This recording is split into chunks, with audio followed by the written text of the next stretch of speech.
Tole torban dabre waa'ee leebarii first stageidhaa fi second ilaalleeti. Third stage manaajimentii isaa irra deemne manaajimentiin third stage of leebarii irraa kaafnee ilaalla. Akkamitti dubartii eega isiin ilmoo deessee booda maal goonaa fi waan jiru. Physiology of third stage of leebariin waa afur qaba. Sadarkaa sadaffaa kana keessatti qaamni dubartii sanii waa afur dalaga. Tokko separation of placentaadha. Placentaan obbaatiin gadameessa irraa gallakkifamuudha. Lammaffaa descent of placenta.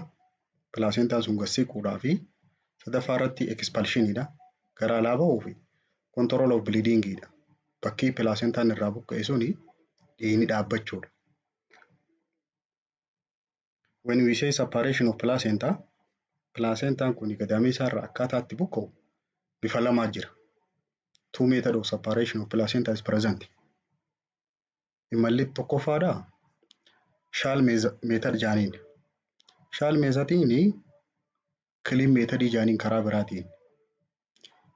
Separation of placenta start from the center.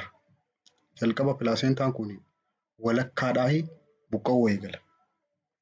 Bakki inni jalqaba gadameessa irraa buqqa'uutti hin eegalu jiddu galarraa walakkaarraa yoo ka'e and goes from center to edge. Walakkaarraa ka'eeti karaa qarqaraatti buqqa'aadhaa deema. Retroplacental clot is formed. Yeroo inni walakkaadhaan buqqa'u sanii achi keessatti dhiigni wali qabamuu eegala. Malli tokko walakkaadhaan buqqa'u. Malli lammaffaadha. Maatiiw Dunkaa method jaaniini kun immoo faallaa kareefuuti. Separation is start at the edge of placenta. Qarqararraa buqqa'uu eegala. Fiinxasaarraa. Fiinxarraa buqqa'aati goes from edge to center. Qarqararraa gara walakkaadhaatti deema. This method is no retroplacental clot is formed. Yeroo kana dhiigni gara alaatti yaa'a malee achi keessatti walitti hin qabamu. Isa walakkaadhaan buqqa'u san garuu hanga qarqarri isaa buqqa'utti dhiignichi jidduu wali qabamaa deema. Separation placentaadhaa bifa lamaan kana. Sign of placental separation. Placentaan kun gadameessa irraa adda bahee buqqa'ee jiraachuu mallattooleen ittiin beeknu mallattoo afurii jira. The first one is gush of blood. Dhiigaatiitu shaaja gara alaatti. Yeroo placentaan gadameessa irraa buqqa'ee dhiigaa gara alaatti yaa'a. Inni lammaffaadha. The fundus is rise to level of umbilicus. Fundasiin gadameessaan ol ka'uudha. Fundasiin gadameessaa inni gara gubbaa jiru suni ol ka'a naannawaan duraa kanaan. The uterus become globular. Uterusiin geengoo fakkaata. Gadameessaan kun kubbaa fakkaata. The fourth sign is cord is length. Hiddi handuraa sun ni dheerata. Gara alaatti placentaan gadameessa irraa waan buqqa'eef gara alaatti gad dheerata. Mallattoon afran tuni mallattoo placentaan gadameessa irraa buqqa'uudhaati.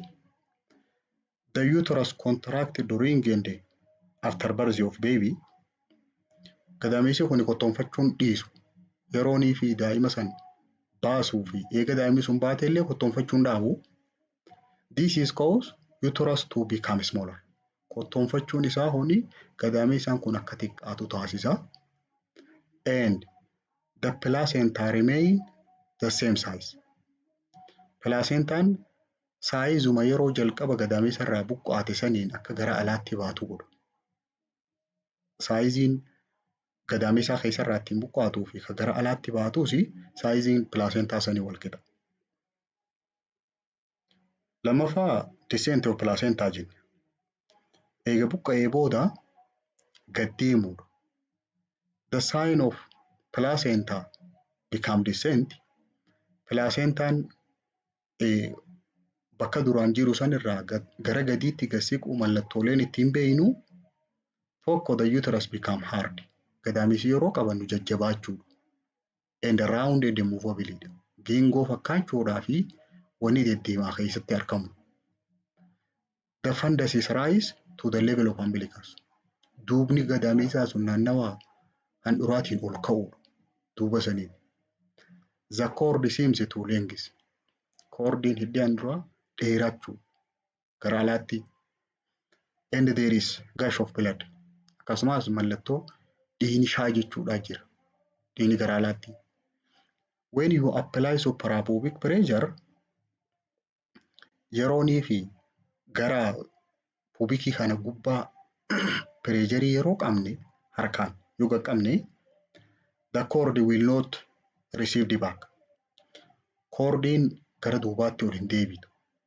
Handurtitu. The placenta can be fit on vaginal examination. Yeroonii fi gara alaa kana vulvaa kana laallu placenta sanni agarra. Mallattoo placentaan kun siquudha wanni beeynu. Inni sadaffaadha expulsionidha.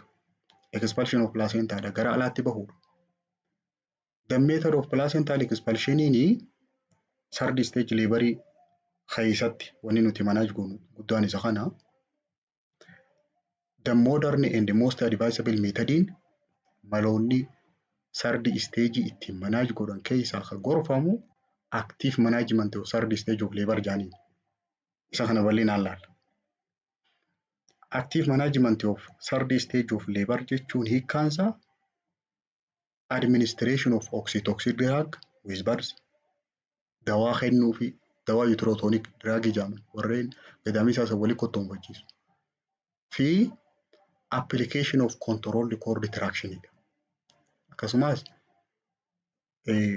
cordii kana qabnee olii fi gad bitaa fi mirga haa harkisuudha with the first uterine contraction yeroo gadaamisi jalqaba kottoonfatu sana. Isa kanaatiitu manaajimentii third stage of labor jaaniidha. Faayidaan isaa maali?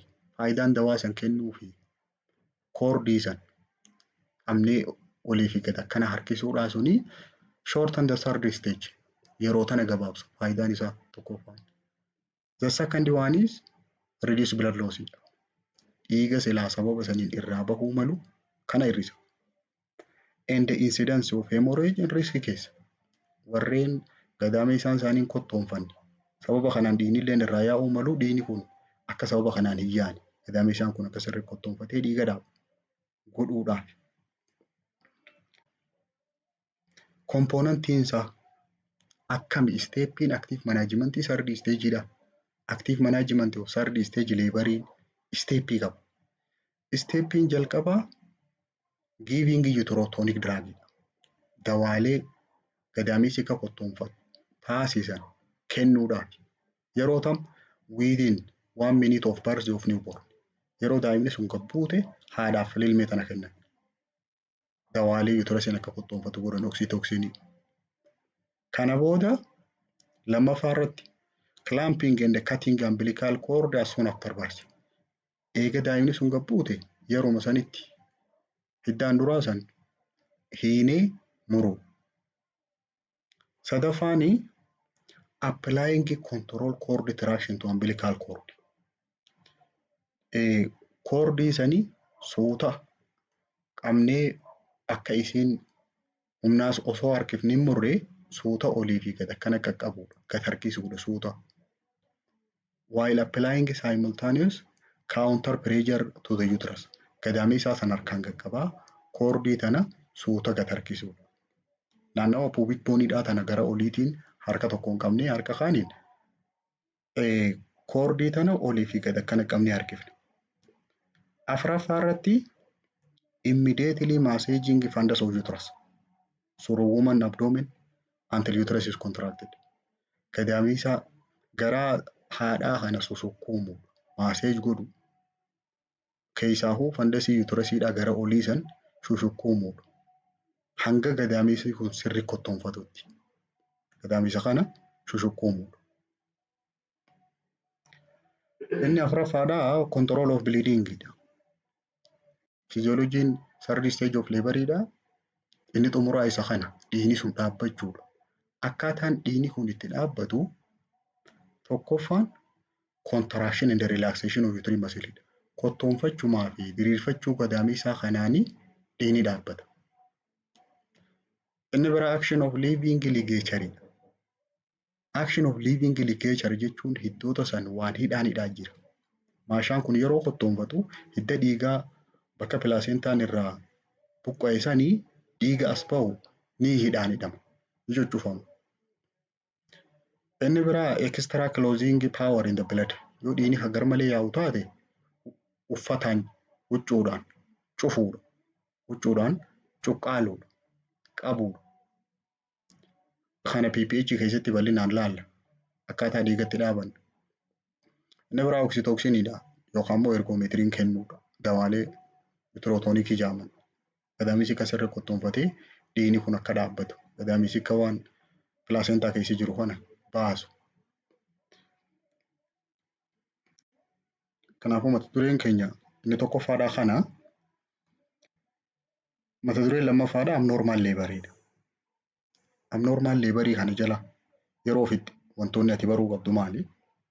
At the end of this lesson, the student will be able to define abnormal labor.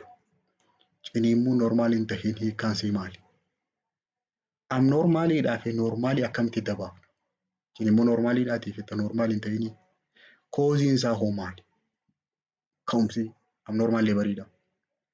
How abnormal labors occur and what is possible risk factor? Maali? Ciniinsuun tun ciniinsuun normaal hin tahin akka eegaltu wanni godhuu fi wantoonni kakaasuu danda'u maali? Akkamitti manage goonu? Abnormal laborii kana rakkoo isiitiis.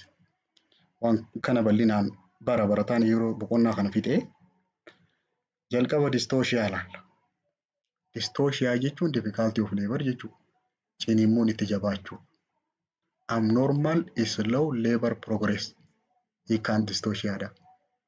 Suuta deemuu adeemsa ciniinsuudhaati. Distooshiyaa jaaniin.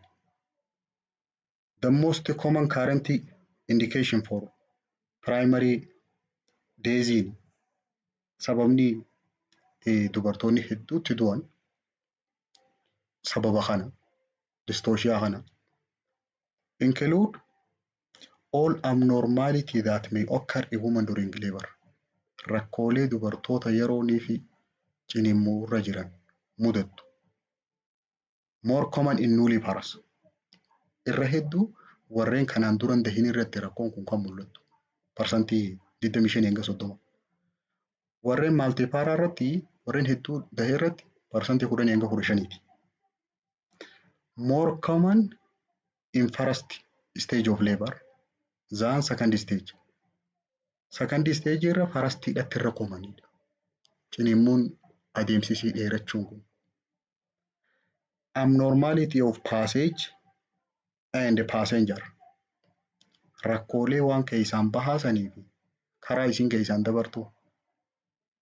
Fetal pelvic disproportion daa'imaa fi pelvikiin sun walgituu dhabuu yookaan immoo cephalo pelvic disproportion jaaniini mataa mucaatii fi pelvikiin haadhaa walgituu dhabuu. Sababoota kanarraa yoonii fi adeemsi ciniinsuu sun suuta deeme distooshiyaa jaaniin. Factor that influence progress of labor. Wantoonni ciniinsuun tuni akka dheerattu wantoonni sababa tahuu danda'an. P3tu jira. P'n tokkoffaan paawariidha. Humna gadaamisi kun ittiin kottoonfatu. P'n lammaffaadhaa paasenjariidha. Waan keessaan bahaasan daa'ima sana. P'n sadaffaadhaa paaseejiidha. Karaa pelvikii keessa karaan daa'imni gadiin bahu sun yoo gayaa ta'e. Kanaafuu rakkoon asirra yoo jiraatte ciniinsuun tun dheerachuu dandeessi.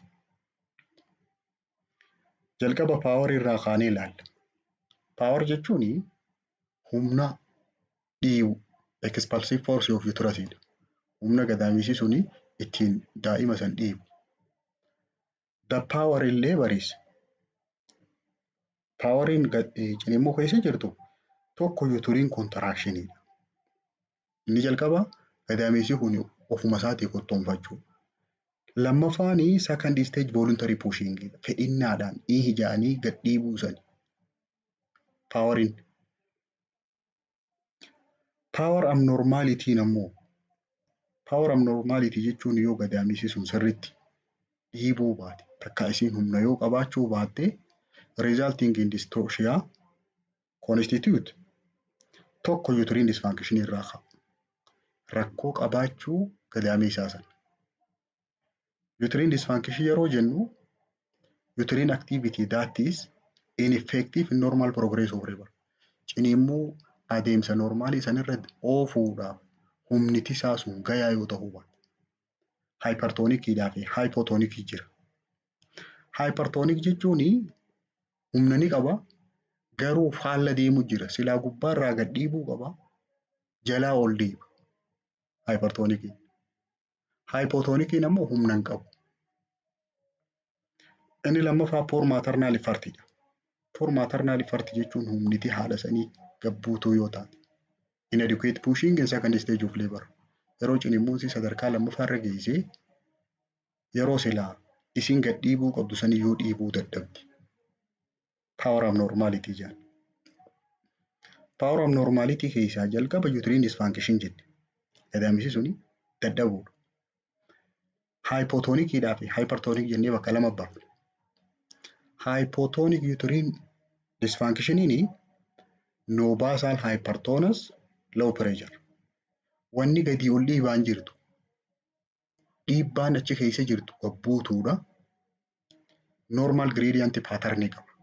Gubbaadhaa fi gadiis silaa waluma qixa dabru jirti. Dhiibbaan gadaamee isaa keessatti yeroo qottoonfannaa san dubbannu gaafa jalqabaa gubbaarraa eegalteeti gubbatti jabaatti gadiin immoo ni laafatti jenni.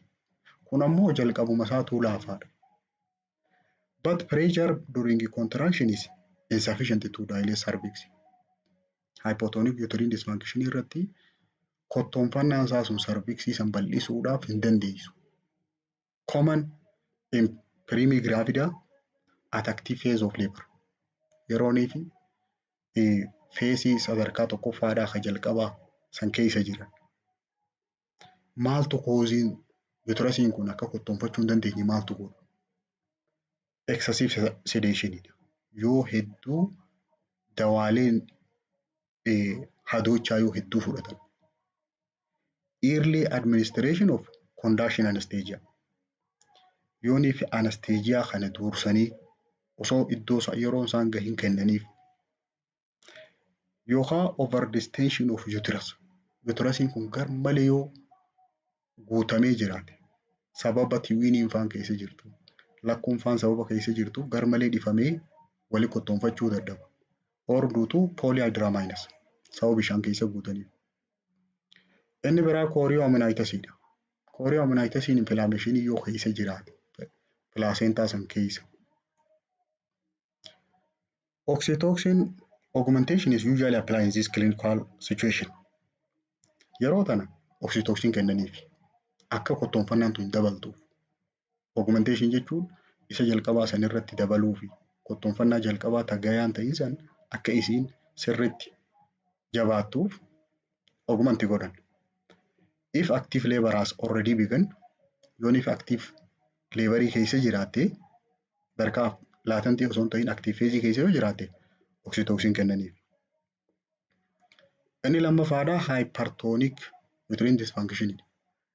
Hypertonikiin kuni incoordinate jaaniin kan waliin simne kan wal jijjiire.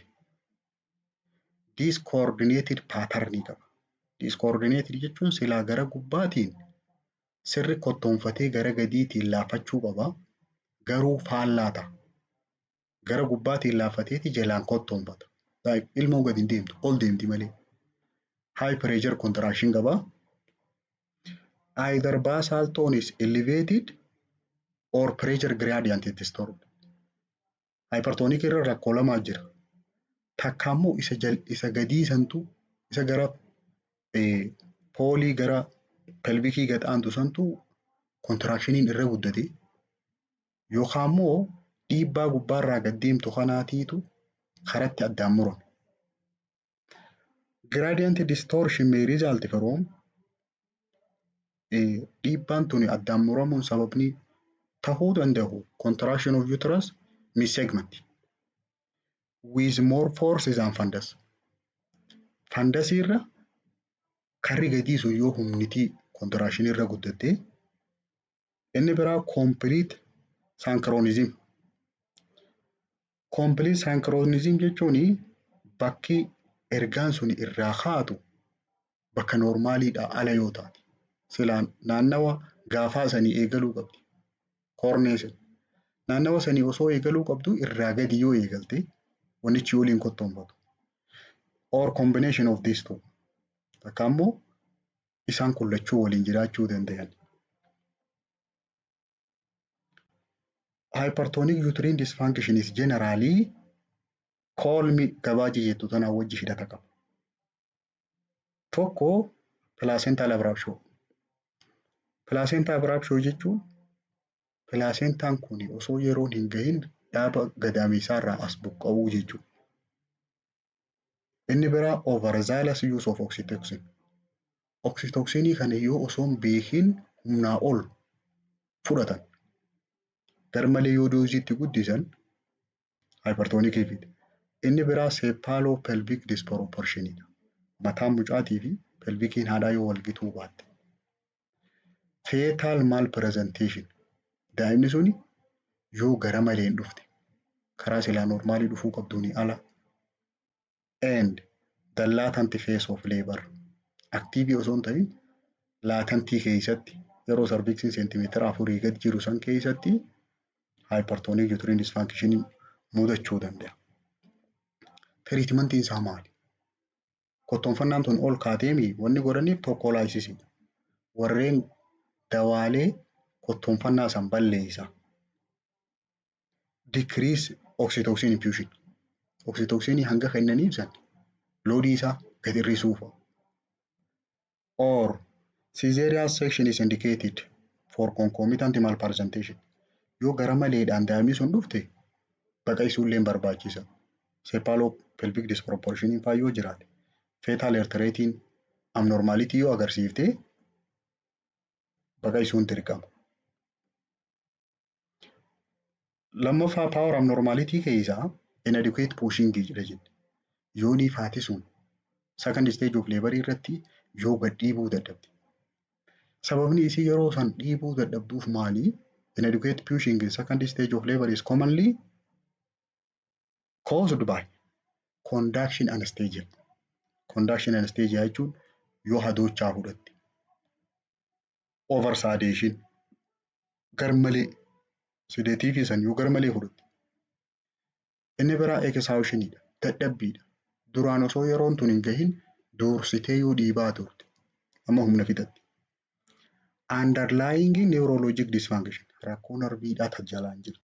Rakkoo narvii faa yoo qabaatte. For example paraplegia or hemiplegia. Yoo qaama isiirraa gara tokkoon laamshawee jiraate. Walakkaan qaama isiidhaa yoo laamshawee jiraate dhiibuu hin dandeessu. Inni biraa psychiatric disorderidha. Rakkoo sammuuti. Warreen rakkoo sammuu qaban dhiibuu hin danda'an. Dhiibi jettuun dhiibuu hin beekan. Tiriitmentiin isaa maali? Mild sedationidha. Sedationii san irraa salphisanii or waiting period to permit analgesic. Yeroo jidduutti kennamuufii qabu yeroo eeguudha. Anestheticii saniif. May improve expulsive effort. Akka isiin dhiibdu santu godha. Hanga anestesiyaan sun irraa bayyanatutti. Inni biraa vacuum delivery may be affected in selected case. Yooniif dirqama isiin sun kan dandeenye taate meeshaadhaan teessisuudha. Vacuumiidhaan. Vacuumiin meeshaa mataa mucaatti kaa'anii harkisaniin. Heavy sedation or regional anesthesia may reduce reflex.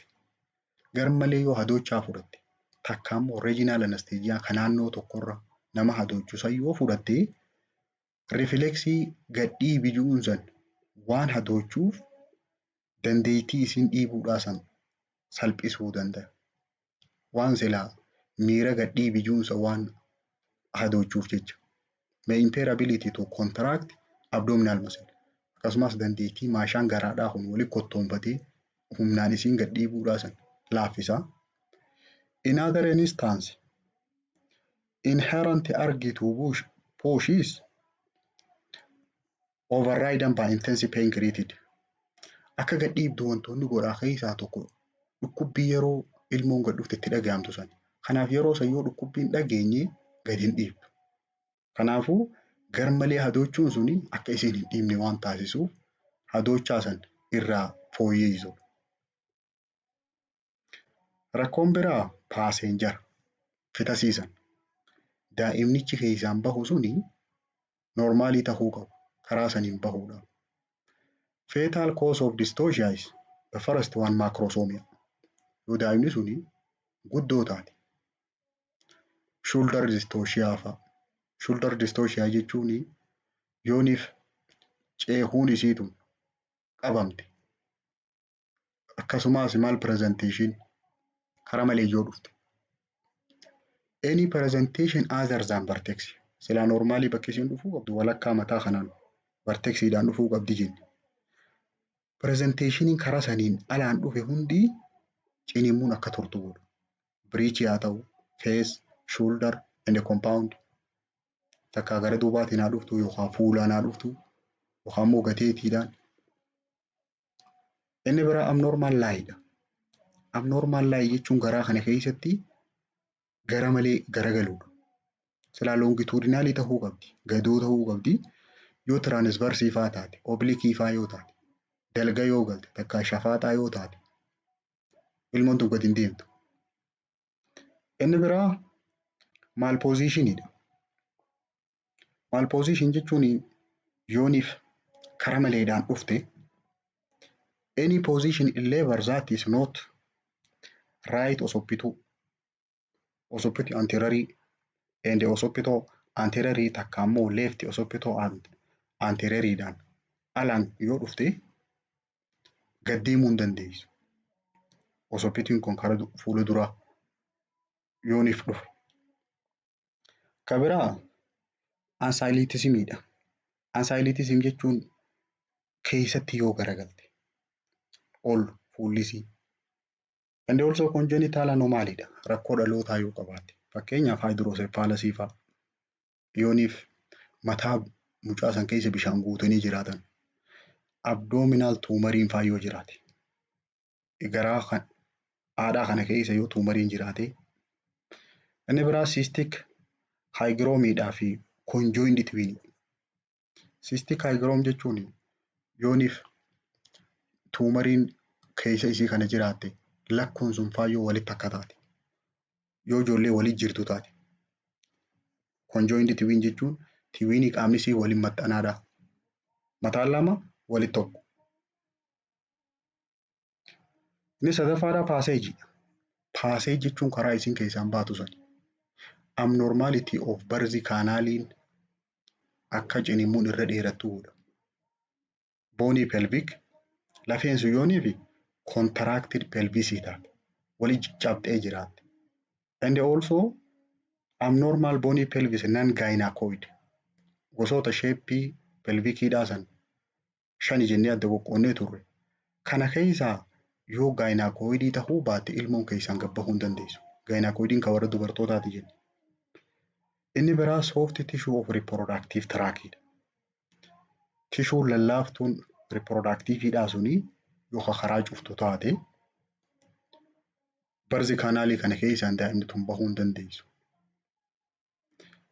Pelvic contraction yeroo jennu any contraction of pelvic diameter bal'ina isiisan diameterii pelvikiin silaa bal'achuu qabdu sun yoonii fi badee kan create dystocia during labor.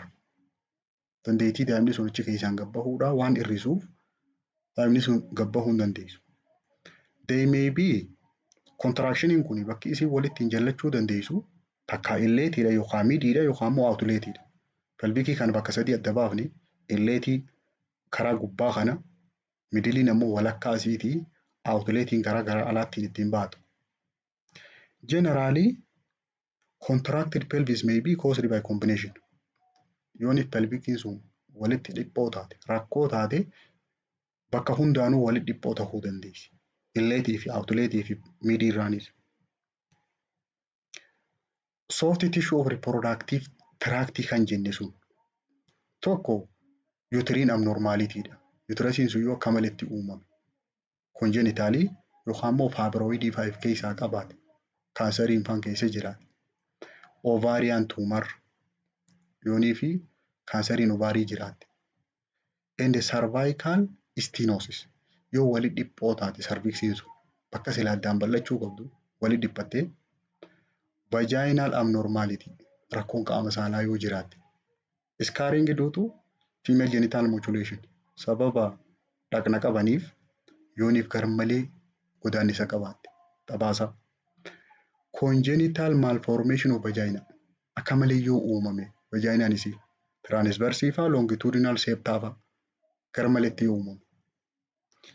Inni biraa tight perineumidha. Perineumiin caasaan vaginaadhaa fi anal area jidduu jiru suni yoo jabaa taate laafachuu qaba silaa diriiruu qaba yeroo daa'imni mataan isii gad dhiibu. The maternal effect of dystocia maali rakkoon haadharra dhufuu dandeessu sababa ciniinsuun irra dheeratteef. Intrapartum infection. Intrapartum infection jechuun eegaa deessee booda dhukkubni qabuu danda'a sababa ciniinsuun irra turtu. Kabiraa uterine rupture mudachuu dandeessi. Gadaamii isaan isii dhoohuu danda'a. Pathological retraction ring. Pathological retraction ring jechuun yooniif ringiin sun uumamte uterasiin kun ringii physiologicalidhaa fi pathologicalii qaba jenna. Of duuba ol deebi'ee yoo hudhame walakkaa irratti. Fistula formation walitti horachuu danda'a caasaan anaalidhaa fi vaginaadhaa. Due to pressure necrosis. Kabiraa pelvic floor injury. Keessi pelvikiidhaa kun miidhamuu danda'a. Rakkoon irra dhuftu. The fatal effect of dystocia daa'ima sanirra hoo rakkoon dhufuu dandeessu maali? Prolonged membrane rupture and intrauterine infection. Bishaan garbaa sun eega dhoohanii turanii booda infectioniin achiin ol seenuu danda'a gadaamii isaa san keessatti. Inni biraa Kaapot sakinaadamiidha. Kaapot sakinaadamiin dhiitahuu mataa mucaadhaati. Kana feedaa irratti ilaallee turre. Kaapot may reach almost to pelvic floor while head is not engaged. Mataan osoo gadi hin seenii kaapotiin kuni keessa gad seena.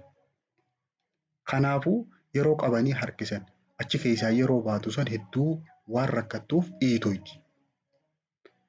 Inni biraa fetal head moldingidha. Mataan mucaa kuni wal jala yeroo dabru lafeen sun yeroo wal jala dabartu miidhaa fiddi.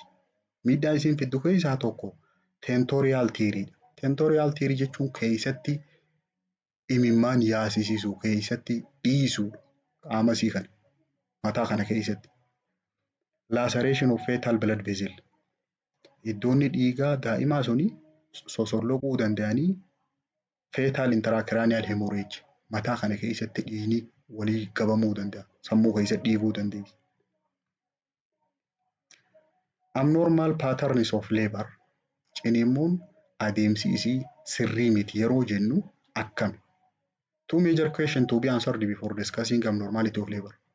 Ciniinsuun tun sirrii miti jennee haasa'uudhaan dura gaafiin lama deebi'uu qabdi. Gaafiin tun when does labor start? Yeroo tam ciniinsuun tun eegaltee. When does mother enter active phase of first stage? Active phase seentimeetira 4 bal'achuu yeroo tam geessi. Ciniinsuun tun ni dheeratte jechuudha. Ciniinsuun tun sa'a tam eegaltee hangam irra turte? Eega first stage keessa active phase eega seente hangam takka jirti. The progress of labor is evaluated primary through adeemsa ciniinsuudhaa kan akkaataan itti saffarru jalqaba estimate cervical dilationidha. Bal'ina cervixiidhaa san tilmaamuudhaan and descent of fetal presenting part hanga mataan mucaa pelvikii keessa gad deebi. Labor abnormality can be rakkoo qabaachuun ciniinsuudhaa can be categorized as akkaataan itti adda qoqqoonnu progress is lower than normal. Hanga silaa deemuu qabuu gad suuta deemuu. Protraction disorder jaaniini. Complete cessation of labor progress. Deemumaahuu dhaabdee guutumaa guutuu dhaabbachuu. Kan amma arrest disorder jaaniini bakka lamaan kanatti adda baasuu dandeenya. deemsi suuta deemuudhaa fi guutumaa guututti dhaabbachuu. According to Friedman, four abnormal pattern of labour jira. Akka isaan inni kun jeetti adeemsi ciniinsuudhaa yeroo karaarraa maqee bifa afur qaba jedha. Prolonged latent phase. Latent phase jalqabaa sun hanguma seentimeetira 4 bal'attutu yeroo dheertuurraa fudhachuu. Protraction disorder. Protraction disorder jechuun active phase silaa isiin deemtu sun suuta deemuu. Dilation akkasumas descent suni suuta deemuu. Mataa mucaa gad seenu sun. Sadaffaa arrest disorder jaanii guutumaa guutuu dhaabbachuu. Arrest of dilation, arrest of descent, failure of descent. Bal'achuu diduu, gad deemuu diduu. Precipitate labor disorder jaanii bakka afran kanatti adda baasa. Prolonged latent phase irraa kaanee ilaalla. Latent phase first stage'dha. Dheeratte yeroo jennu the duration of latent phase average 6.4 hour in nullipara and 4.8 hour in multipara. Silaa hangi isin turuu qabdu sa'aatii 6 warreen nullipara irratti. Multipara irratti immoo sa'aatii 4 latent phase. When latent phase of first stages last greater than 20 hour, we call it prolonged latent phase jennaan. Yoonii fi first stage latentidhaa sun sa'aatii 20 ol turte warreen kanaan dura dahin irratti. Warreen kanaan dura dahin irratti sa'aatii 14 ol kutte percentile 95 prolonged latent phase jaaniin. Rakkoon tun kan mul'atu regardless of parity percentii 3 hanga 4ti. Dubartoonni prolonged labour qaban percentii 3 hanga 4 rakkoo tana qaban. Osoo delivery isaaniitiin osoo addaan hin baasin. Causein isaa maali? Maaliif latent phase kun tura? Sababni isaa tokko sedation or anesthesia hadoochuu. Gestational age or conduction in latent phase of labor. Latent phase kana keessatti yoo anesthesia kennaniif. Inni lammaffaadhaa uterine dysfunctionidha. Yoo uterine sun kan sirriitti hin kontoonfanne taate rakkoo yoo qabaate. Unfavorable cervix at labor onset. Yerooniif ciniinsuun eegaltu sanii yooniif katti hin tolle taate cervixin sun rakkoo yoo qabaachaa jiraate. Fetal pelvic disproportion, malpresentation or malposition. Yoonii fi daa'imni sun pelvikiidhaan wajjin kan waliin ginne taate gara malee yoo dhufte kan malee yoo jiraate inni biraa false labour'dha. Ciniinsuu sobaa yoo taate prolonged latent phase'dhaaf sababa taati. Significance isaa maaltu dhufuu danda'a? Yooniif yeroo kana ciniinsuun tun turte akkam ta'uu teessi gara fuulduraa. Wantoonni dhufuu malan increased risk of subsequent labor abnormality. Rakkoo ciniinsuudhaa gara fuulduraa mudachuu teessi. First irra jirtiin second irrattis mudachuu teessi. Increased cesarean delivery rate. Carraa baqaqsanii deessisuudha san mudatu. Low Apgar score. Daa'imni isiin deessisuu waan ukkaamamu. Apgar scorein isii gabboo aadaa. Increased need of neonatal resuscitation. Daa'ima san kakaasuu barbaachisummaa isaanii heddummaatti. Increased febrile morbidity du'aatiin irra dhufuu dandeessi. Daa'imni sun haati sun illee du'uu dandeessi. Intrapartum blood loss dhiigni gar malirraa yaa'uu danda'a. Manaajmentiin isaa maali? The management option of prolonged latent phase warreen qabu. Furmaan isaa tokko therapeutic restidha. Therapeutic restiin yooniif analgeesiyaa fa'aa godhameef jiraate boqochiisu isii tana. Siree fa'aa farra dhukkubbii fa'aa kennaniifi. And 6 up to 12 hour later sa'aatii janga 12 booda 85% is inter labor spontaneously ofumaan cinimuun eegalti. 10% no more contraction. Parsantiin 10 kottoonfannaa hin qabdu foolsiidha waan ta'eef warreen foolsiidha.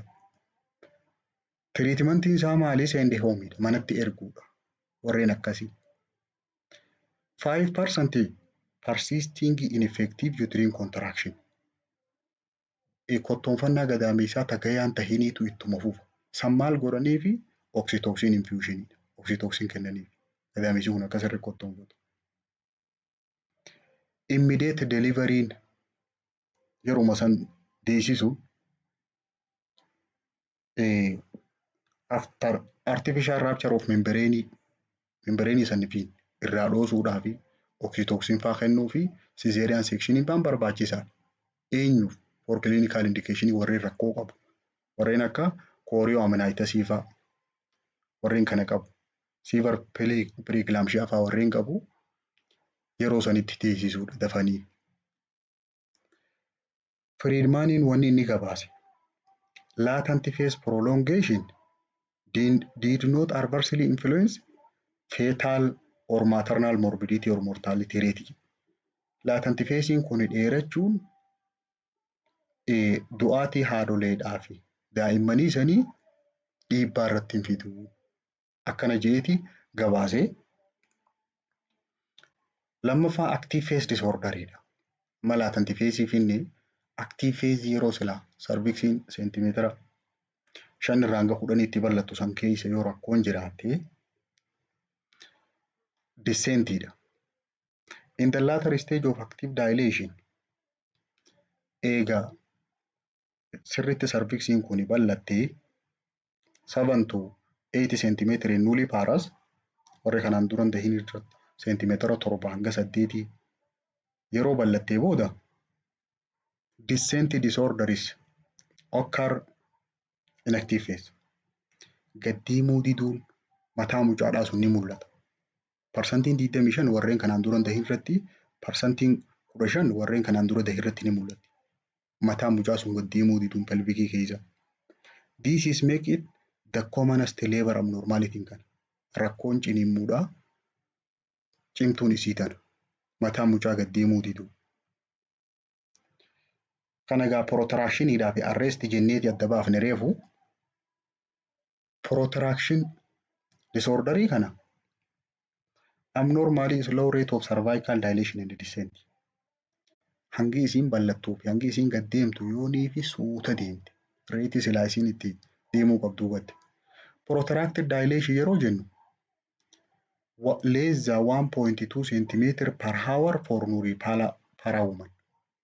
Yooniif warri kanaan duran tahiniif seentimeetira takka tuqaa lamaa gad sa'aatiidhatti yoo bal'atte. Warreen kanaan dura dahirratti seentimeetira takka tuqaa 5 gad sa'aatiidhatti yoo bal'atte suuta deemuu jirti jenna.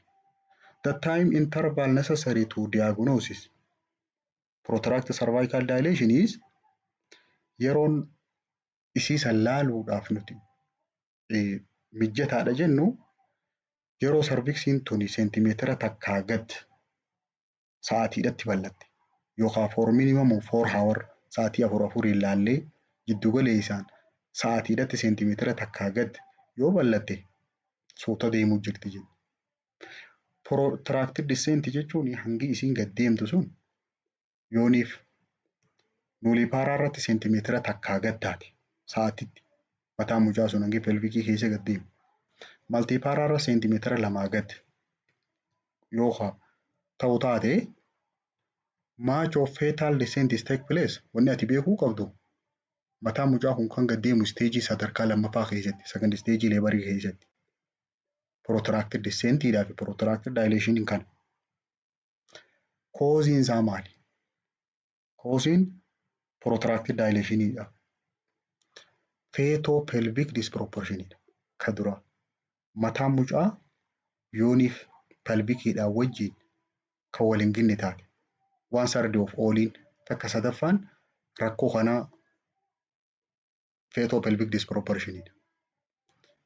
Inni biraa minor malposition karaa biraatiin yoo dhufe osoppitoo poostererii. Osoppitiin isii kun gara duubaa fa'a sila antererii tahuu qaba. Gara duubaa tahee yoo dhufe. Inni biraa excessive sedationidha. Hedduu yoo hadoochan. Improperly administered conduction anesthesia. Anesthesia bakka godhamuu fi malu ala yoo godhan. Fakkeenyaaf epidural anesthesia yeroo godhan. Thorasikii lakkoofsa 10ffaadhaa olitti yoo godhan akka gadi hin deemne godhu. Thorasikii jechuun lafee cinaachaa tana gurguruu cinaacha duubaan jirtu tana isii 10ffaa olitti yoo godhan. Kabiraa pelvic tumor obstructing birth canal. Yoo tuumariin pelvikii kana keessa jiraattee bo'oo karaa kana cufte. The most common cause of protraction dilation in protractive ta'u guddooni inadequate uterine activity dha. Yoo gadaamesaan kun sirriitti kottoonfachuu dadhabe. Rate of cervical changes may be protracted by use of anesthesia. Hangi cervixiin sun bal'atu jijjiiramu anesthesia kana fayyadamuudhaan jijjiiramuu danda'a. Anesthesia san yoo fayyadaman sirriitti hin bal'attu.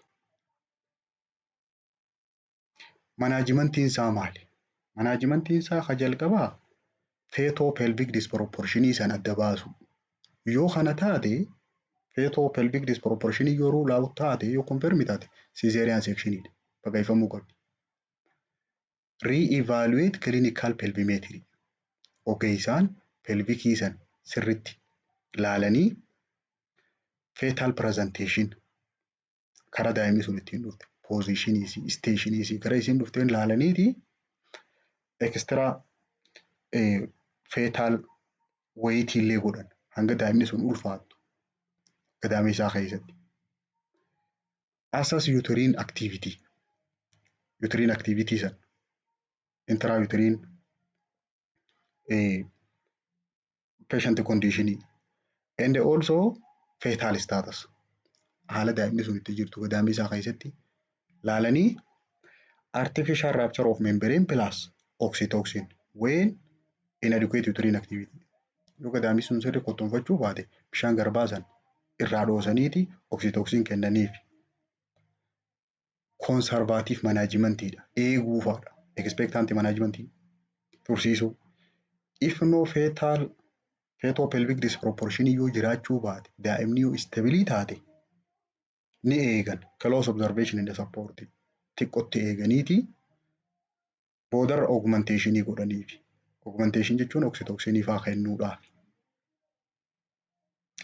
Inni biraa arrest disorder. Arrest disorder jechuun dhaabbachuudha guutumaa guututti. Secondary dilatational arrest. Bal'achuun karatti dhaabbachuu jechuudha. No descent for 2 hours in active phase of labor keessatti yeroo cervixiin siraa bal'attu san keessatti yoo daa'imni gad deemuu didde bakkuma reebuu sun jiraatte. Rakkoon akkanaa kun 5% warreen nuulirra mul'atti. 80% secondary to uterine contraction. Yoonii fi gadaamessi kun sirri bal'achuu kottoonfachuu baate sababa kanarraa osoo gad hin deemne achi turuu dandeessi. Inni biraa arrest of descentidha. Wanni gad deemaa sun mataan isii gad siquutidha. No descent for 1 hour. We call it arrest of descent jenna. Sa'aatii takkaaf guutuudha. Bakkuma reefuu yoo jiraate Friedmaniin maal jee lafa kaa'ee feetoo pelvic disproportioniin parsantii 30 protractioniidha fidaa. Parsantii 50 immoo arrest disorderiidha fidaa jee kan inni hidhata wajjin godhee cephalo pelvic disproportioniidha jee. Mataan mucaatii fi pelvikiin haadhaa yoo walgituu baatte yoo mataan mucaa irra guddaa taate akka gad hin deemne cervixiin akka hin bal'anne godhuu danda'a jee. Causein isaa maali? Causein arrest disorderiidha akka waliigalaatti uterine dysfunctionidha. Uterine contractioniin yooniif uterusiin sirri kottoonfachuu baate. Inni biraa feetoo pelvic disproportionidha. Mataan mucaadhaa fi pelvikiin haadhaa yoo kan waliin simne taate. Inni biraa malpositionidha. malpositionii gara malee yoo dhufte osoppitoo posterior fa'a osoppitoo transversii fa'a face prop presentation yoo taate fuula faadhaa yoo dhufte kabira excessive sedationidha hedduu anesthesia yoo kennaniif manaajimentiin isaa jalqaba fetal pelvic disproportion san adda baasuu qabda. If fetal pelvic disproportion is present, cesarean section is performed.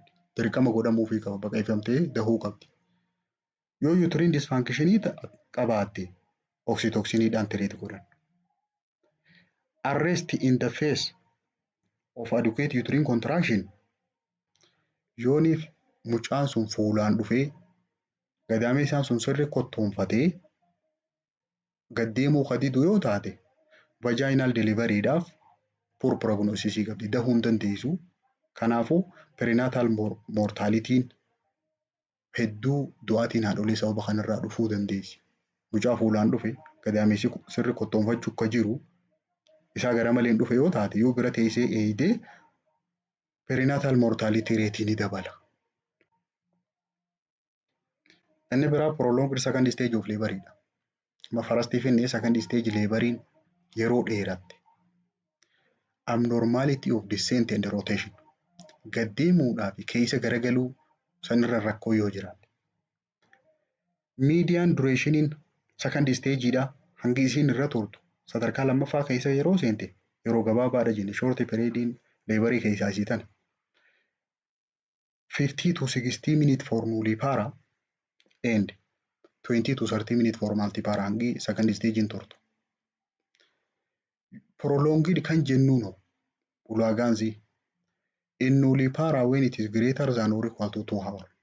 Ciniimuu sadarkaa lammaffaa seente sa'aatii lamaa fi achii ol without regional anesthesia osoo anesthesia fudhattee hin jiraatin sa'a lamaa fi achii ol yoo irra turte warreen kanaan duran dahin irratti warreen hedduu dahin irratti immoo yoo sa'aatii 3 fi achii ol irra turte maal jennaani prolonged second stage of labor jaaniin. Regional anesthesia dha wajjin sa'a 3 ol yoo turte multipara irratti sa'aatii takkaa fi achii ol yoo anesthesiaan fudhatin yoo anesthesia fudhatte immoo sa'aatii lamaa fi achii ol. Silaa normaalii nama warreen nulliparaadhaaf daqiiqaa 50 hanga 60 multiparaadhaaf immoo daqiiqaa 20 hanga 30 jiddu gisiin itti dahuu qabdu. Factor influencing length of second stages include wantoonni second stagein kun akka dheeratu taasisan parity fa'aa hanga isiin kanaan dura deessi. Maternal pushing effortidha hanga isiin dhiibuu dandeessu. And also maternal size guddina hanga haati sun geessu. Namni xixiqqaadhaa fi gurguddaa wal qixan dhiibu. And also birth weight wanni isiin deessisuun ulfaatina isiin ulfaattu. Osoppitoo posterior position osoppitii yoo gara duubaatiin dhufte. Fetal station at complete dilatation. Yeroonii fi cervixiin guutuu seentimeetira 10 bal'atte san mucaa bakka inni jiru mataa mucaa. Potentially conduction anesthesia. Akkasumas anestesiaan isiidhaa godhamee jira moo godhamee hin jiru. Wantoonni kun second stagein kun akka dheeratu wantoota godhuu danda'an. Several studies found no increase in infant morbidity or mortality jaan. Du'aatiin sababa dheerachuu second stage kanaa jechaan dhuftuu jaan. Garuu maternal morbidity dhaan dhufaa jaan. Daa'ima sanirratti du'aatiin illee yoo dhufuu baatte haati sababa sadarkaa lammaffaa kanarra ciniinsuu sii dheeratteef du'aatii itti dhufa. Perineal trauma, chorioamnitis, instrumental delivery, PPH kanaatiitutti dhufa. Yoonii fi ciniinsuun isii sa'aatii lamaa fi achii ol irra turte takka meeshaan deessisuu dhufa. Eega dhaltee booda eega deessii booda dhiigni dhaabbachuu diduufa. Infekshiniin gadaamee isaa keessa ol seenuufaa dhufa. Qaama hormaataa sanirra miidhaan gahuufaa dhufa. Rakkoolee kanaa mudachuu danda'a. Manaajimentiin isaa maali? Manaajimentiin isaa individualizedidha. Namaa namatti garagara. Caesarean section yeroo kam akka manaajimentiitti fayyadamna? If evidence of cephalopelvic disproportion is apparent. Yoo mataan mucaadhaatii fi pelvikiin suni waliin gettu mucaan as keessaan bahuu hin danda'u ragaa yoo jiraate. Non-assuring fetal status yoonii fi haalli daa'ima sanii kan amansiifne taate haa isteeshinii jiraatte achi ol jirti heertibiitiin daa'ima sanii yoo kan dhagayamne taate baqaifamuu qaba. Instrumental delivery yeroo goonu yeroo meeshaan deessisan. Fetal condition is not reassuring and the station and the position of presenting part is appropriate. Haalli daa'ima sanii kan hin beekamne akkasumas iddoon isiin jirtu fi karaan isiin ittiin jirtu noormaalii taate. Garuu haalli daa'ima sanii kan yoo turte jiraachuu fi jiraachuu dhabuun isii nama shakkisiisu yoo taate meeshaadhaan deessisan. Instrumental delivery. Expectant management kan godhan ammoo kan bira ta'anii eegan hanga isiin deessu if there is no cephalopelvic disproportion. Mataa fi pelvikiin haadha kan wal gitu. There is some degree of labor progress. Ciniinsuun tuni kan hin dhaabbatin ka deemu jirtu yoo taate reassuring fetal and maternal status haalli daa'imaatii fi haalli haadhaa yooniif kan nagaya ta'u taate bira ta'anii eegan. Inni biraa child health irratti hiikkaan itti kenname adequate and arrested labor jaanii arrested labor jechuudhaa fi adequate labor jechuudhaaf hiikkaa itti kennanii jira hiikkaa haarayaa. Arrested laboriin the diagnosis of arrested labor should not be made until adequate time has elapsed. Hanga yeroon silaa eeggamuu qabdu sun yeroo san bira hanga kottutti arrest jechuun hin dandeenyu. Adequate jechuudhaaf greater than 6 cm dilation with membrane rupture. Cervixiin seentimeetira 6 ol bal'attee membranein sun dhoohee akkasumas sa'aatii 4 fi achii ol adequate contractioniin yoo jiraate yookaan sa'aatii 6 fi achii ol contractioniin gayaa ta'uu yoo baate cervixii yoo jijjiiramuu baate ciniinsuun tuni dheertuudhaa jenna arrested labor jennaani. Second stage labor in no progress kan jennuun ciniinsuun sadarkaa lammaffaarra jirtu deemuutti hin jirtu hin sochoone no progress for greater than 4 hours sa'aatii 4 oliif bakka sayyoo turte. Woman with epidural anesthesia warreen godhan. Garuu warreen anesteejiyaan godhan sa'aatii 3 osoon socho'ii yoo bakka san turte no cesarean before this time limit. Osootiin haalli daa'ima saniitii fi haalli haadha sanii noormaalii tahee jiru baqaqsuun hin barbaachisu karaa reefu deemne san karaa san deemuu qabna jaa. Disorder of third stage. Third stagein rakkoo qaba kan jennuuni interval between delivery and delivery of placenta. Third stagein gaa yeroo daa'imni sun gabbaata irraa kaasee hanga hobbaatiin baatutti. Usually less than 10 minutes daqiiqaa 10 gaditti. And it is completed within 15 minutes.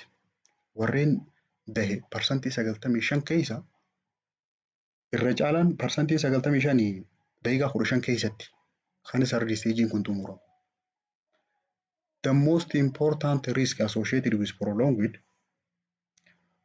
rakkooleen yoonii fi third stagein kun dheeratte dhufuu danda'u hemorrhage dhiiguudha. This risk is increased proportionally with increased duration. Asirra wanni ati hubachuu qabdu hanguma third stagein kun dheeratte dhiigni boodarraa yaa'us irra tura jechuudha. Because associated increased incidence of hemorrhage after 30 minutes dhiigni daqiiqaa 30 booda yoonii fi dhiigni ka jiraatu taate ogeeyyiin irra caalaan isaanii maal jedhaniin retained placentaadha. Eega sa'aatiin tun dabartee booda yooniif dhiigni karraa yaa'u taate retained placentaadha. Interventioniin isaa eega placentaan bahee booda godhamuu qaba. Disorder of third stagein kana fakkaata. precipitate laborii ka jiru guyyaa biraati jechaana.